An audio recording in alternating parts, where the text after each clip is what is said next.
Welcome to Jai astro Tamil.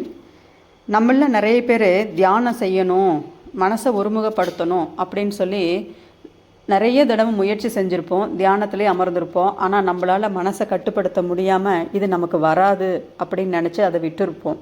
ஆனால் முயற்சி செய்தால் நம்மளாலையும் தியானம் கற்றுக்க முடியுங்க, தியானம் செய்ய முடியும், மனசை ஒருமுகப்படுத்த முடியும்.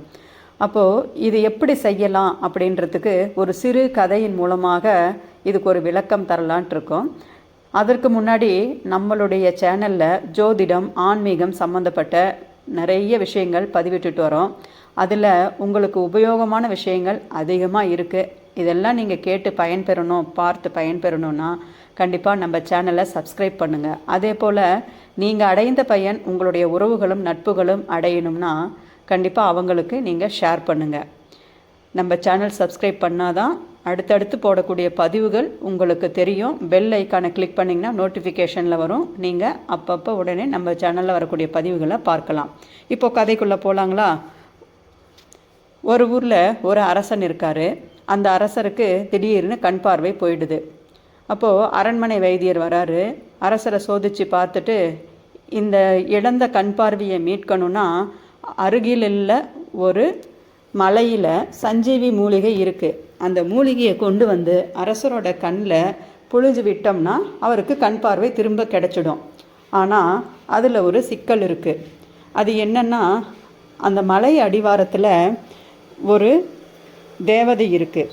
அந்த தேவதையோட பர்மிஷன் கிடைச்சா மட்டும்தான் அந்த மலை உச்சியில் போக முடியும். அதே போல் அந்த தேவதைக்கு மட்டும்தான் அந்த மூலிகை என்னன்றதே தெரியும்.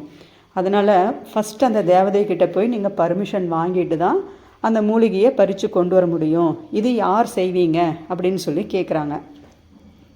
அப்போது அந்த அரசருக்கு 3 பசங்க இருக்காங்க. அதில் முதல் பையன் வந்து சொல்கிறபடி, நான் போகிறேன், நான் போய் மூலிகையை பறிச்சுட்டு வரேன் அப்படின்னு சொல்லிட்டு கிளம்புறாரு. அப்புறம் அதே போல் போயிட்டு அந்த மலை அடிவாரத்தில் இருக்கிற தேவதைக்கிட்ட பர்மிஷன் கேட்குறாரு. தேவதையும் சில கண்டிஷன்ஸை சொல்லுது. சொல்லி, நான் உன் பின்னாடியே வருவேன், ஆனால் நான் வரேன்னா இல்லையா நீ என்னை சோதித்து பார்க்கக்கூடாது. நான் பின்னாடி இருந்து உனக்கு வழிகாட்டுவேன். இடது பக்கம் போகணுன்னா நீ இடது பக்கம் போகணும், வலது பக்கம் போகணுன்னா நீ வலது பக்கம் போகணும். ஆனால் எக்காரணம் கொண்டும் நான் பின்னாடி வரேன்னா நீ சோதித்து பார்த்தா நீ கற்சிலையாக மாறிடுவ அப்படின்னு சொல்லிட்டு தேவதை சொல்லுது. இவனும் அந்த கண்டிஷனுக்கு ஒத்துக்கிட்டு சரி போகலான்னு சொல்லிட்டு போகிறாங்க. போகிற வழியில் கொஞ்சம் தூரம் போயிட்டாங்க. போனதும் என்னாகுது, திடீர்னு அந்த தேவதை வரக்கூடிய அந்த சலங்கை ஒளி சத்தம் நின்று போயிடுது. இவனுக்கு திடீர்னு டவுட் வந்துடுது. என்னடா வாய்ஸ் மட்டும் கேட்குது, ஆனால் சத்தம் வரல, நம்மளை யாரோ தவறாக வழிகாட்டுறாங்களோ அப்படின்னு சொல்லிட்டு டக்குன்னு பயத்தில் திரும்பி பார்த்துட்றான். பார்த்து தான் அவன் கற்சிலையாக மாறிடுறான்.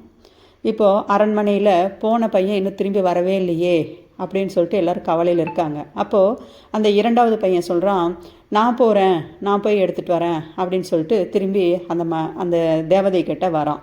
வந்துட்டு கேட்குறான், உதவி கேட்குறான். தேவதையும் வழக்கம் போல் சொல்கிற அதே கண்டிஷன்ஸை சொல்லி கூட கூட்டிகிட்டு போகுது.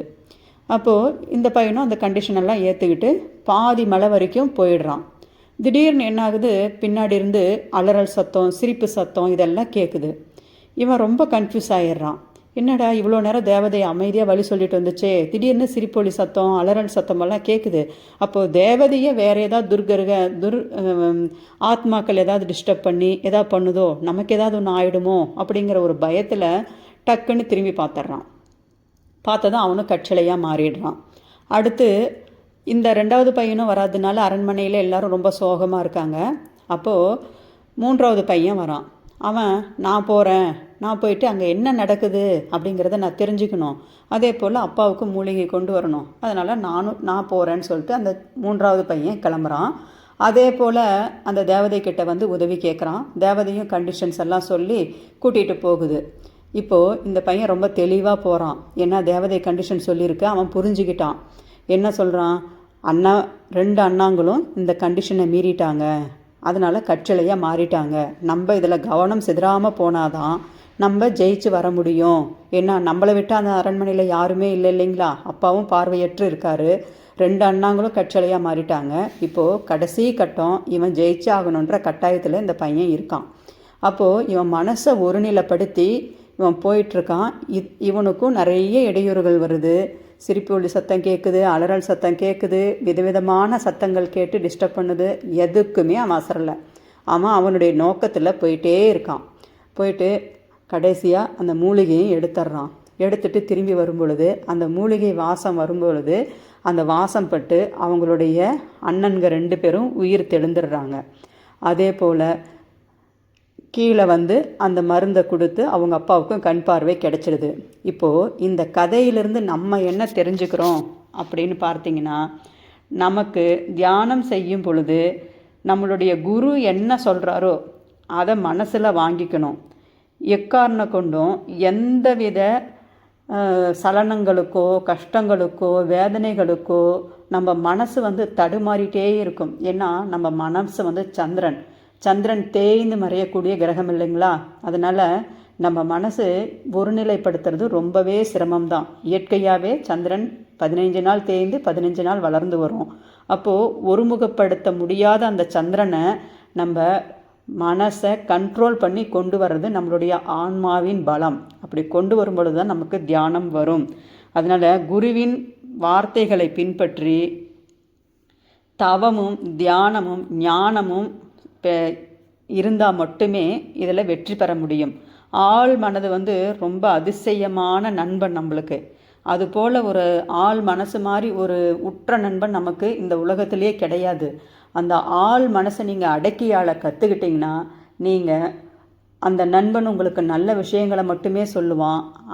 அந்த ஒரு நண்பனால் நீங்கள் வாழ்க்கையவே ஜெயிச்சு வாழலாம். இதுதான் தியானம். நம்முடைய ஆள் மனசு தான் நமக்கு வழிகாட்டக்கூடிய ஒரு உற்ற நண்பன். அந்த நண்பனை நீங்கள் கையை பிடிச்சி இழுத்து உட்கார வச்சிட்டிங்கன்னா நீங்கள் எல்லாவித சூழ்நிலைகளையும் நீங்கள் ஜெயிக்கக்கூடிய ஒரு வல்லமை பெற்று விடுவீங்க. நிம்மதியான எது தப்பு எது சரிங்கிறத பிரித்து பார்த்து வாழக்கூடிய ஒரு உன்னதமான பண்பை நீங்கள் அடைஞ்சிடுவீங்க. இதுதான் இந்த கதையில் இருக்கக்கூடிய சூட்சமம். இந்த கதை உங்களுக்கு பிடிச்சிருந்தா கண்டிப்பாக நம்ம சேனலை சப்ஸ்கிரைப் பண்ணுங்கள். உங்களுடைய ஃப்ரெண்ட்ஸ்க்கும் ஷேர் பண்ணுங்கள்.